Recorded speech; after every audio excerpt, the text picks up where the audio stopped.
Welcome everybody. I'm Bernadette and this is my magical garden. Welcome to Magical Garden.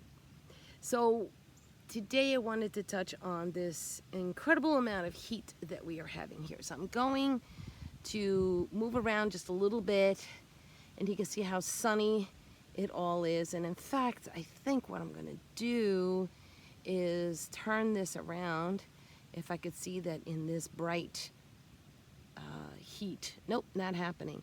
So anyway, I will do that in a little bit. And what we've done is to put up shade cloth. So let me move that up here. You can see that. And the shade cloth that we have is prevents about 30% of the sun coming in. It's really been quite extreme the way the sun has been, and there's been a lot of high humidity. So I wanted to do this so that people understand that even with high heat and humidity, forgive me, I don't have my tripod here today, you can still grow as long as you're diligent in regards to the needs of your plants. So what that pretty much means is if you can get shade cloth or maybe inexpensive sheet or cloth or something that allows some sun through, but not enough so that the leaves scorch. Okay, I hope I'm saying that right. Anyway, what we wound up doing is I had this shade cloth from last year. I bought it off of Amazon, but if you certainly can get it from your local garden center, that would be great. And just put it on. We just put up bamboo sticks with clips and everything to prevent a lot of the direct sun. It's been 90 plus with like 90% humidity. The dew, whatever that scale is for dew, is off the charts. Like I'm sweating as I'm talking to you, so obviously no makeup, not like I wear it anyway. But the plants, on the other hand, are exploding because we're protecting them. One thing that I would love you all to pay attention, and it goes into the intentional gardening aspect that I was talking about.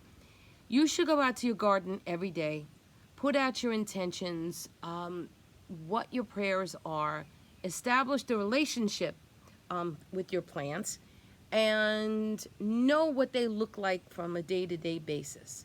Alrighty, so we went out this morning and saw that Tommy's cucumbers were beginning to look wilty, even though it rained last night.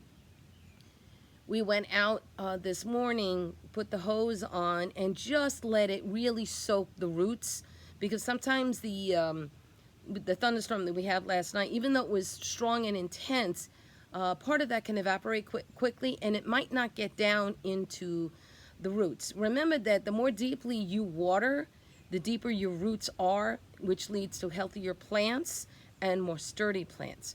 So we went out this morning and put the hose on it, and within 20 minutes you could see that the squash were all perking right back up. And the same goes for cucumbers. They're all in the same family. They're very, very sensitive to heat. Tomatoes, tomatoes number one. I'm just going to put that out, and possibly green beans. I see a big difference above like the 85-degree mark, especially if it's humid. What I wind up doing is making sure that that shade cloth is on. If you don't have shade cloth, you could use sheets or put it in the shade of another plant. Alrighty, what will happen is they drop their blossoms. The plant itself will survive, but the blossoms are what give you fruit. So it'll go into a sort of dormancy. So again, kind of think about what that means as far as your intention. So if you put, let's say you're working with a tomato plant, you're working with the spirit of that tomato plant, and you're working so that it produces food. But, you know, we're going beyond that. Tomatoes are associated with love. If you want an abundance of tomatoes, then you establish that relationship with it, you nurture it, you fertilize it, you water it, you talk to it every day. I go out to my garden like twice, sometimes 3 times a day if time allows me to do that. And as a result, I'm establishing that relationship and I'm nurturing it. It nurtures me, and I hope for the best, all right? This is why we all garden, don't we? All right, let me put my arm on something so that's a little more sturdy here. So with that, if the heat comes and your plant goes into dormancy, well then that means so does your intent. So think about those things and the connections that we have as practitioners, okay? Whether it's spiritual, whether you're a witch, whether you're heathen, whether you consider yourself pagan or a Christian, it doesn't matter. We're establishing that relationship with the plants, and as a result, it's our jobs as its caretaker to nurture it and make it grow, and as a result, it'll nurture us with the food that it provides us. So think about those things. Now today I was able to harvest a whole bunch of green beans. I sauteed them this morning with some garlic, alrighty, and then I just scrambled a bunch of eggs with some sun-dried tomatoes, which came from my garden, put it in there, rosemary that came from my garden, salt and pepper, and we had the best scramble ever. So 95% of that we grew, and it had all sorts of intention. So you think about what the intention that went into when I was growing the rosemary, and the same thing with, I didn't grow the garlic. I didn't grow the garlic, but that's going to be my intent. I'm going to put it in the fall this year for a spring harvest. But the rosemary that went in there, the green beans that went in there, all the sun-dried tomatoes that went in there, even the oil which I infused with herbs, alrighty, I had a hand in. So as a result, all of that good intention is now within me, because we had a beautiful breakfast this morning that was unbelievably healthy. And you can do that too.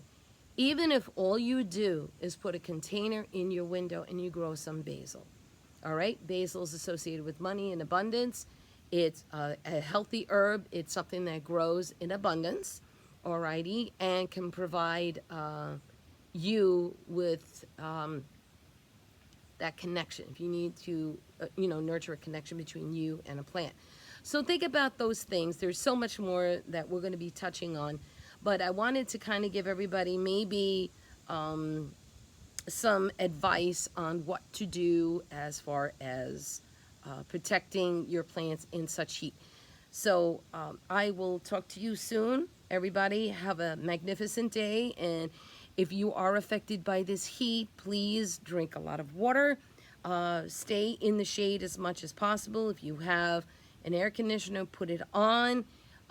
If you don't, stand in front of a fan or maybe even a cooling center. By the way, in case you didn't know, cooling centers are usually set up by your towns and cities, and usually they're like your libraries, places like that. So keep yourself safe. And many blessings to everybody. I hope that this is a magnificent and wonderful day for you. Nurture your plants, nurture yourself, nurture each other. Many blessings. If you like this content, if you like this video, please hit the like button and subscribe. Bye-bye.